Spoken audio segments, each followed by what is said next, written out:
Dumating na nga pala yung order ko from Shein Kids. Ito nga yung bago kong na-discover mga moms. Mas okay pala na mamili ng damit dito kaysa sa mga malls at ibang online shop. Kasi bukod sa mura na, talagang maganda yung quality. Unlike sa ibang OL shop na kailangan mo pang mag-check ng reviews. At minsan kahit may reviews, iba pa rin yung mga pinapadala. Anyway, sobrang excited ko nga, kahit antok pa si Bunso ay ginising ko siya para lang magsukat. At super nagustuhan ko talaga guys yung fitting, pati yung tela. Pang 4 years old talaga yung size na dumating. Tuwang-tuwa naman ang bunso ko dahil binilhan ko rin siya ng bagong relo. At gaya ko, sobrang excited din siya. Ayan nga, nagmo-model pa ang loka.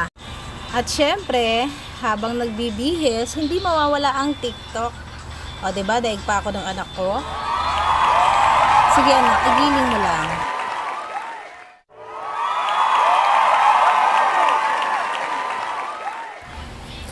At ayan nga, hindi na kontento ang bata, hindi papayag na hindi niya i-model ang kanyang suot.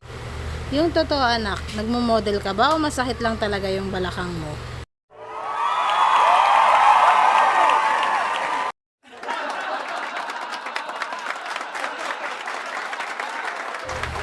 Tawa din siya sa pinagagawa niya.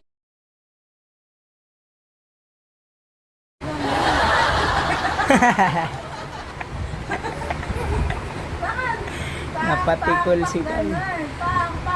Nadislokaj.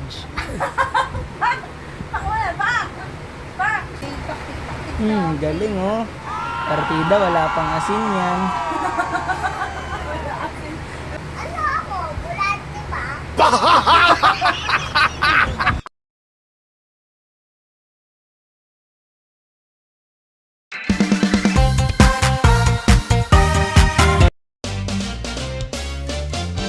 Till my next video guys, follow me!